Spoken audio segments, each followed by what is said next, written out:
ఏ విషయంలోనూ ఎవరి మీద ఆధారపడకు. ఒక్కసారి అడిగితే సాయం, అదే సాయం పదే పదే అడిగితే చేతగానితనం. వీలైనంత వరకు ఎవరి సాయం లేకుండా బ్రతకడం నేర్చుకో. అప్పుడు నీమీద నీకు నమ్మకం, నీమీద ఇతరులకు గౌరవం పెరుగుతుంది. 10 మంది మిత్రులతో కూర్చొని ఒకరి గురించి చెడుగా మాట్లాడటం కన్నా ఒంటరిగా కూర్చొని ఒక మంచి పుస్తకం చదవడం ఎంతో మేలు. ఫలితాన్ని ఆశిస్తూ పరిగెత్తవద్దు. పని చేస్తూ పోతే ఫలితం అదే పరిగెత్తుకొని వస్తుంది. డబ్బు సంపాదించమని చెబుతుంది, లక్ష్యం కష్టమైనా చేరమని చెబుతుంది, నమ్మకం వీటన్నింటికీ నేనున్నానని భరోసా ఇస్తుంది.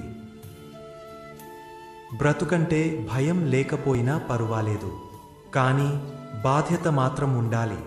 బాధ్యత లేకపోతే మాత్రం నీకు, నీ కుటుంబానికే కాదు దేశానికి కూడా ప్రమాదం. నిన్ను ఎప్పటికీ వేరే వాళ్లతో పోల్చుకోకు. ఎందుకంటే సూర్యుడికి చంద్రుడికి పోలికే ఉండదు. సమయం వచ్చినప్పుడు అవి మెరుస్తాయి. నువ్వు కూడా అంతే. గుర్తుంచుకో, నువ్వు మనిషి శరీరంలో ఎక్కువ భాగం నీరే ఉంటుంది, కానీ ఏదైనా గాయమైతే మాత్రం రక్తమే బయటకు వస్తుంది. గుండె నిండా రక్తం ఉంటుంది, కానీ మనసు గాయపడితే మాత్రం కన్నీళ్లు బయటకు వస్తాయి. దేశం యొక్క ఉత్తమ మెదడులను తరగతి గదిలోని చివరి బెంచీలో చూడవచ్చు. వర్షం వస్తే పక్షులని వాటి గూళ్లలో దాక్కుంటాయి. గద్ద మాత్రం వానకు అందనంత దూరంలో మేఘాలపైన ఎగురుతూ ఉంటుంది. నీ అపజయాలను తప్పటడుగులని ఎప్పుడూ అనుకోకండి. అవి తప్పులు కావు, భవిష్యత్తులో మీరేం చేయరాదో తెలిపే పాఠాలు. జీవితం చాలా అందమైనది. ఒకరోజు, ఒక గంట, ఒక నిమిషం. నీ జీవితంలో ఏదీ తిరిగి రాదు.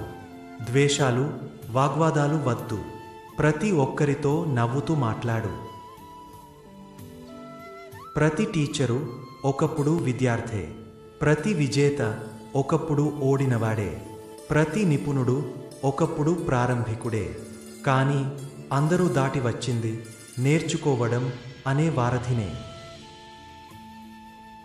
ఇంట్లో వస్తువులు పెరిగే కొద్దీ స్వేచ్ఛగా మసిలే అవకాశాన్ని కోల్పోతాము. మనసులో కోరికలు పెరిగే కొద్దీ సంతోషంగా జీవించే క్షణాలను కోల్పోతాము.